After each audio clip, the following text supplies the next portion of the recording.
ध्यान से सुनो। जिस दिन किसी ने तुम्हें इग्नोर किया, उस दिन उसने तुम्हें चोट नहीं दी, उसने तुम्हें आईना दिखाया है।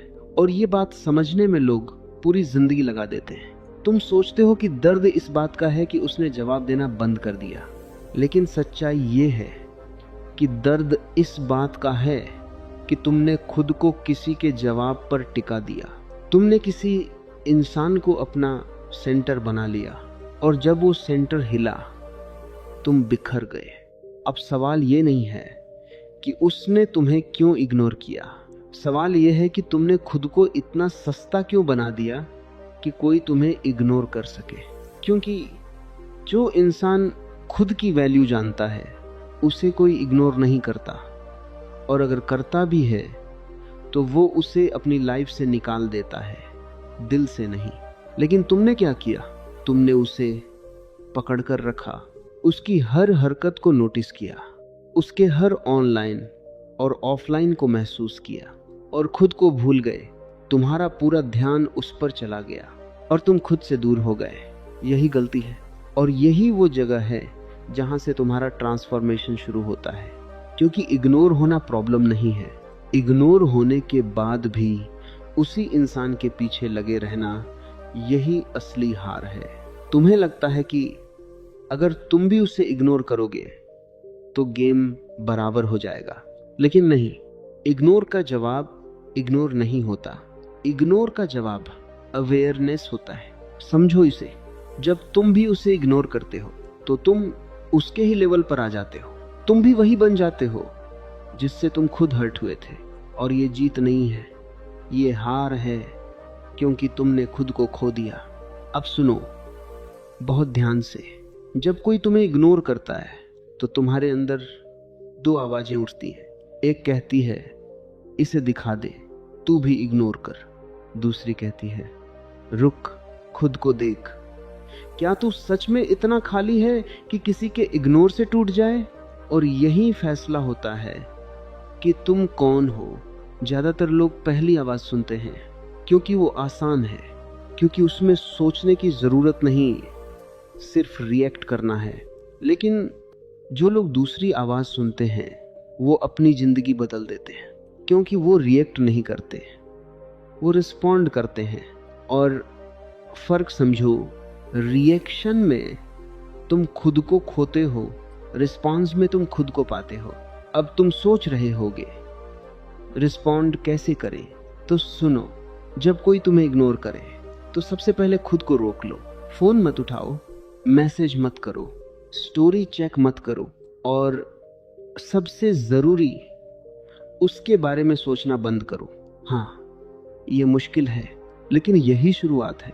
क्योंकि जब तुम खुद को रोक लेते हो तभी तुम खुद को कंट्रोल करना सीखते हो, और जिस इंसान ने खुद को कंट्रोल करना सीख लिया उसे कोई कंट्रोल नहीं कर सकता।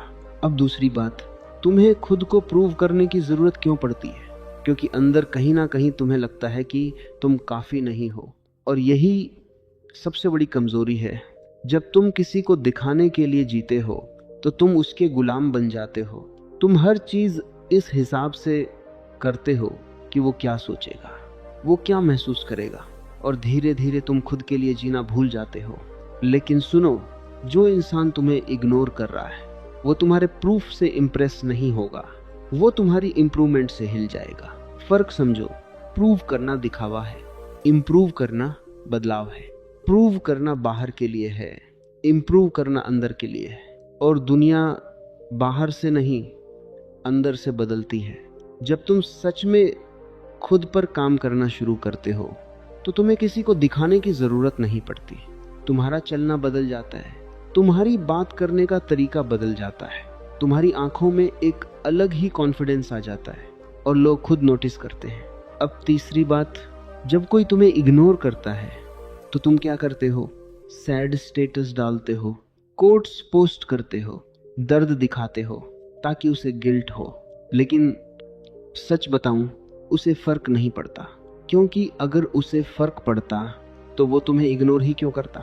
तुम्हारा दर्द दिखाना तुम्हारी कमजोरी दिखाता है, और दुनिया कमजोरी को नहीं, पावर को रिस्पेक्ट करती है। इसका मतलब ये नहीं कि तुम पत्थर बन जाओ। इसका मतलब ये है कि तुम अपने दर्द को अपनी ताकत बना लो। रोना है, रो लो, लेकिन अकेले। टूटना है, टूटो, लेकिन अंदर से फिर खुद को जोड़ो। दिखाना बंद करो, बनना शुरू करो। क्योंकि जो लोग दिखाते हैं वो खो जाते हैं, और जो लोग बन जाते हैं वो याद रखे जाते हैं। अब चौथी बात, तुम बार बार उसे याद दिलाते हो कि तुम हो, मैसेज करके, स्टोरी देखकर, उसके दोस्तों से पूछकर। लेकिन जो इंसान तुम्हें भूल चुका है, उसे याद दिलाने से वो तुम्हें याद नहीं करेगा। वो बस ये सोचेगा कि तुम अभी भी वहीं खड़े हो।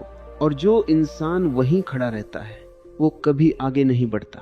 तुम्हें याद दिलाने की जरूरत नहीं है, तुम्हें याद बनने की जरूरत है। और याद कैसे बनते हैं? गायब होकर, जब तुम उसकी लाइफ से पूरी तरह हट जाते हो और उस समय में खुद को इतना बदल लेते हो कि जब वो दोबारा तुम्हें देखे तो उसे वो पुराना इंसान ना दिखे, उसे एक नया वर्जन दिखे जो पहले से ज्यादा स्ट्रांग है, ज्यादा क्लियर है, ज्यादा पावरफुल है। तब वो सोचता है ये वही है, और वहीं से शुरू होती है उसकी बेचैनी। अब पांचवी बात, तुम सच्चे थे फिर भी तुम्हें इग्नोर किया गया। तो इसका मतलब ये नहीं कि तुम्हारी सच्चाई गलत थी, इसका मतलब ये है कि तुमने उसे गलत जगह खर्च कर दिया। हर इंसान तुम्हारी वैल्यू नहीं समझेगा, और ये जरूरी भी नहीं है, क्योंकि हीरा हर किसी के हाथ में अच्छा नहीं लगता। कुछ लोग उसकी कीमत नहीं समझते और कुछ लोग उसे संभाल नहीं पाते। तुम्हारी सच्चाई तुम्हारी ताकत है, कमजोरी नहीं। बस उसे सही जगह लगाना सीखो। अब आखिरी और सबसे जरूरी बात, जिस दिन तुम किसी के जवाब की जरूरत से बाहर निकल गए, उस दिन तुम्हारी असली रिस्पेक्ट शुरू होती है। जब तुम ये कहना छोड़ देते हो वो क्या सोचता है, और ये सोचना शुरू कर देते हो मैं क्या सोचता हूँ। जब तुम इंतजार करना छोड़ देते हो और चलना शुरू कर देते हो, जब तुम किसी के रिप्लाई से अपनी खुशी जोड़ना बंद कर देते हो, तब तुम आजाद हो जाते हो। और आजादी ही सबसे बड़ी पावर है। अब कोई तुम्हें इग्नोर करे या नोटिस करे, तुम्हें फर्क नहीं पड़ता, क्योंकि अब तुम खुद को नोटिस कर रहे हो। और जिस इंसान ने खुद को देख लिया उसे दुनिया की नजरों की जरूरत नहीं होती। तो अगली बार जब कोई तुम्हें इग्नोर करे तो खुद से कहना, ये मेरी हार नहीं, मेरी शुरुआत है। और फिर खामोशी से, बिना किसी को बताए, अपने अंदर वो बदलाव लाओ कि एक दिन वही इंसान तुम्हें देखे और सोचे मैंने इसे खो दिया। लेकिन तब तक तुम्हें फर्क नहीं पड़ेगा, क्योंकि तुम उसे नहीं, खुद को पा चुके हो। अगर आज की बात दिल तक गई है तो नीचे कमेंट में लिखो, मैं अब रिएक्ट नहीं, सिर्फ रिस्पॉन्ड करूंगा। और वीडियो को लाइक करके खुद को ये याद दिलाओ कि तुम बदल चुके हो,